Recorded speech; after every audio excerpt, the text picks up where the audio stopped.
मोहब्बत की शादी के लिए पाकिस्तान में अपने शोहर को छोड़कर बच्चों के साथ भारत जाने वाली सीमा हैदर को भी मरकजी हुकूमत की जानिब से पहलगाम वाक़े के बाद किए जाने वाले जारहाना इक़दामात की जद में आ गई है और भारत ने सीमा हैदर को 3 रोज़ तक भारत छोड़ने का हुक्म दे दिया गया है। इंडिया टुडे के मुताबिक पहलगाम वाक़े के बाद भारत की मरकजी हुकूमत ने पाकिस्तान के शोहरत रखने वाले तमाम अफराद को अप्रैल के इख्तिताम से कबल मुल्क छोड़ने के अहकाम जारी किए हैं, जिसमें सीमा हैदर भी शामिल है। सीमा हैदर के वकील AP सिंह भारत में पाए जाने वाले जारहाना रवैये के बावजूद पुरुमीद हैं कि उनकी मुवक्किला को भारत में रहने की इजाज़त मिल जाएगी। उन्होंने मौक़िफ़ अपनाया है कि सीमा हैदर अब पाकिस्तान की शहरी नहीं है।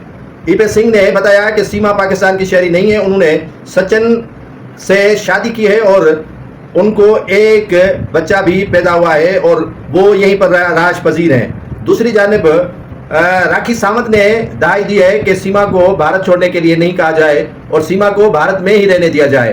राखी सावंत उनकी हिमायत में बोल पड़ी हैं। भारत के अंदर जो जारहाना इक़दाम किए गए हैं उसके बाद सीमा हैदर के मुतालिक फैसला उनके ज़िंदगी में कई उतार चढ़ाव ला सकता है और उनकी परेशानी में इजाफा भी आ सकता है।